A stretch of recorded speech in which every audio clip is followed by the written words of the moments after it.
Nah ininya tuh di mana? Penyidik kok begitu? Dan anehnya oleh jaksa diterima. Dan saya mendengar statement jaksa, saya sangat miris di sini. Mengatakan apa? Kami sudah menerima berkas, sudah ada ini, sudah ada ini. Ingat, ini pidana. Pidana itu yang diminta adalah kebenaran material. Ini bukan perkara perdata. Kalau perkara perdata sudah ada berkas, sudah ada pemeriksaan saksi, sudah ada apa, it's okay. Ini bukan. Saksinya siapa? Kalau saksinya korban itu anak-anak, maka dia bukan saksi, gugur itu saksi. Nah sekarang siapa saksi yang melihat? Saksi yang melihat patut dipertanyakan. Apa betul ada pemukulan? Kapan, di mana, dan sebagainya. Jangan-jangan saksinya itu kayak kasus Vina dan Eki, saksi palsu juga. Nah tinggal nanti kita minta hakim. Benteng terakhirnya hakim. Dan saya tidak menghendaki ini penyelesaian dengan apa? Justice, apa itu tadi? Penyelesaian damai. Judicial activism. Judicial seperti itu tidak boleh. Kita harus buktikan bahwa ini tidak benar, tidak terjadi pidana. Harus disidangkan. Tetapi jangan ditahan supaya nama guru itu clear. Tapi kalau ini karena minta maaf berarti ada terjadi peristiwa. Saya yakin ini tidak terjadi peristiwa itu. Tidak ada peristiwa itu, tidak ada pidana, tidak ada. Kalaupun ada, maka ini tidak bisa dituntut, dilindungi hukum. Oke kawan, jumpa lagi dengan Tora Channel ya. Jangan bosan-bosannya untuk menegakkan keadilan, untuk memviralkan sesuatu yang hukum yang sesat. Bismillahirrahmanirrahim. Assalamualaikum warahmatullahi wabarakatuh.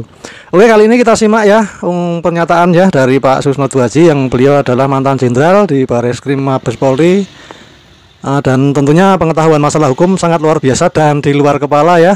Jadi kita simak kasus tentang guru honorer ya, Bu Supriyani ya, yang dituduh pukuli anak polisi. Ini kasus yang janggal dan sangat dipaksakan ya. Jadi kasus ini dinilai cacat sejak awal ya. Kasus ini berkesan dipaksakan hingga berlanjut ke meja persidangan. Meski demikian, polisi tetap mengklaim tindakan ini adalah profesional. Sekali lagi, masyarakat sudah bisa menilai bahwa kasus ini adalah kasus yang dipaksakan. Tapi polisi tetap mengklaim bahwa polisi telah bertindak profesional ya, polisi di Sulawesi Tenggara. Oke. Jadi sejak awal kasus ini bergulir ya. Sejumlah hal yang terkesan dipaksakan dan cacat hukum dalam penyelidikan ataupun penyidikan hingga perlimpahan berkas ya dinilai tidak tepat dan tidak layak untuk dilanjutkan ya, karena dua alat bukti jelas-jelas tidak sinkron ya. Dari hasil visum, lukanya pun bukan luka sabetan sapu, tapi lukanya luka sayatan. Itu sudah tidak sinkron, dan saksinya pun hanya tetangga si bocil ya, yang direkrut oleh oknum polisi itu, direkrut untuk menjadi saksi. Itu jelas-jelas tidak sah dan tidak laku di dalam hukum ya. Jadi sudah dianggap kasus ini ya nasional ya. Ini sudah masuk kasus nasional, yang dimana kasus ini sudah kasus yang cacat sejak awal ya, dan begitu banyak sekali kejanggalan, mulai dari keterangan saksi, guru, itu tidak dipertimbangkan sama jaksa, sama jaksa tidak dipertimbangkan ya. Keterangan dari guru dan juga saksi yang lain, malah keterangan dari saksi anak bocil yang dijadikan rujukan, hingga luka dan alat bukti sapu ijuk itu yang menjadi acuan, menjadi bahan laporan. Aduh, sesat ini, sesat. Tuduhan memukul ya, dituduh memukul 1 kali. Pemukulan dilaporkan jam 10 siang. Siswa tersebut adalah anak dari Aida W. Oknum, dari oknum yang punya hukum ya, dari Polsek Baito. Oke, untuk lebih lengkapnya langsung kita simak aja ya. Inilah dia Pak Susno Dwaji, keterangan yang valid, kredibel, dan terpercaya. Ini himbauan saya kepada junior-junior saya gitu ya. Belajarlah hukum. Anda itu penegak hukum. Ada aturan untuk guru itu. Ada jurisprudensi dari Mahkamah Agung. Ada peraturan pemerintah tahun 2004. Itu tidak boleh begitu. Nah, kita tidak perlu bandingkan dengan era saya waktu jadi murid, digebuk pakai kayu, digebuk pakai apa-apa, nggak apa-apa. Tapi sekarang karena banyak orang tua yang cengeng, maka guru itu dilindungi secara hukum. Ya tidak benar gitu. Dan saya bangga ya, Polda sudah turun mengadakan pemeriksaan terhadap penyidiknya, memeriksa si pelapor. mudah-mudahan ini tidak formalitas. Ya. Diperiksa benar bahwa mereka, kalau penyidik ini jelas salah penyidik ini. Kenapa jelas salah? Dia tidak profesional. Ya, Pak Susno, Tidak profesional. ya, Pak Susno, sejalan dengan keyakinan Jenderal Susno terhadap kasus ini, sang guru juga sangat yakin bahwa dia tidak melakukan kejahatan itu. Dan kalau saya pinjam pernyataan Pak Susno tadi soal rekayasa, apakah dengan demikian kalau kita melihat bukti luka pada anak itu, apakah dari situ sudah mulai bisa terbaca ada rekayasanya, Pak Susno? Ya, saya melihat kalau alat pemukulnya itu gagang sapu, lukanya tidak kayak gitu. Pasti berupa, kalau keras sekali mukulnya, ya bengkak, lebam. Kalau goresan seperti itu pasti benda tajam. Ya paling tidak setidak-tidaknya kuku gitu, atau lebih dari itu. Nah, gimana cara penyidik itu kan pakai ini. Kedua, setelah ada pisem, harus juga ada saksi. Dan alat bukti itu harus bersesuaian gitu kan.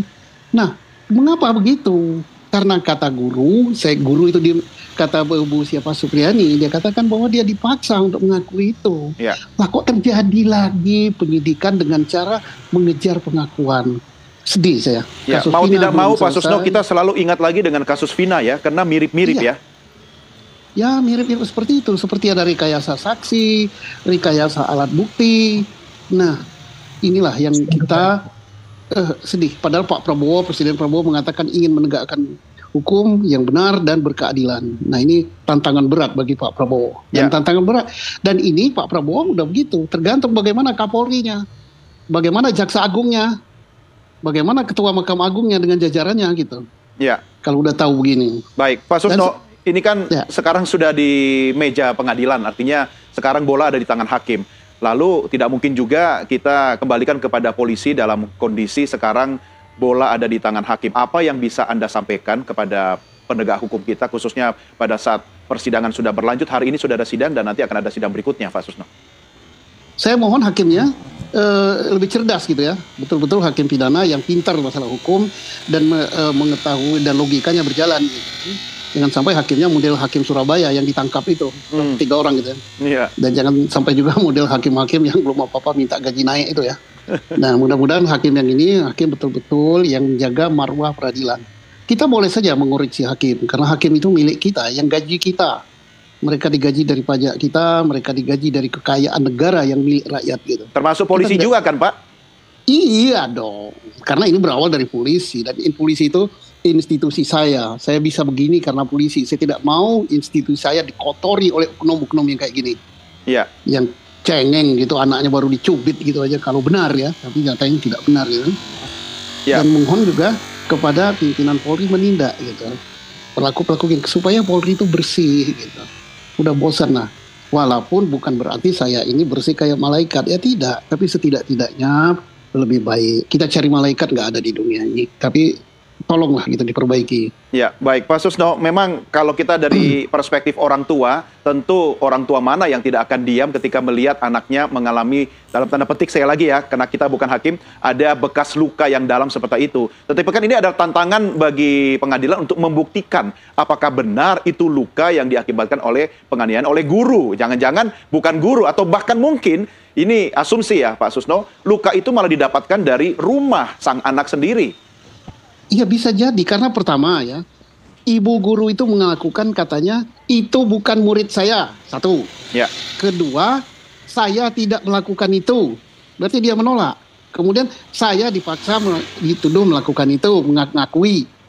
Ya kemudian yang keempat, antara luka dengan alat untuk melakukan pemukulan, itu sangat jauh hasilnya. Dipukul pakai gagang sapu yang bulat, hasilnya kayak gitu. Nah itu sudah jelas tidak benar. Nah itu sudah ya. Berikutnya, kalau ini betul-betul terjadi penganiayaan, jika andai ya, maka guru itu punya kekebalan. Sudah ada putusan Mahkamah Agung. Satu, putusan Mahkamah Agung itu harus diikuti. Yang kedua, sudah ada peraturan pemerintah tahun 2004, dibuka pasal 39 ayat 1, ayat 2, pasal 40, pasal 41. Betul. Udah nggak saya bacakan di sini. Dia mempunyai kekebalan. Kalau tidak dilindungi guru dan aparat penegak hukum tidak mematuhi itu, penyidiknya tidak, jaksanya juga tidak paham hal itu, ya udah kacau, nggak ada yang mau jadi guru. Bodoh semua bangsa ini. Nah, saya agak kaget gitu mendengar jaksa mengatakan, kita sudah hanya menerima berkas, dalam berkas itu sudah terpenuhi gini-gini. Bukan itu, ini pidana. Pidana itu kebenaran material, bukan kebenaran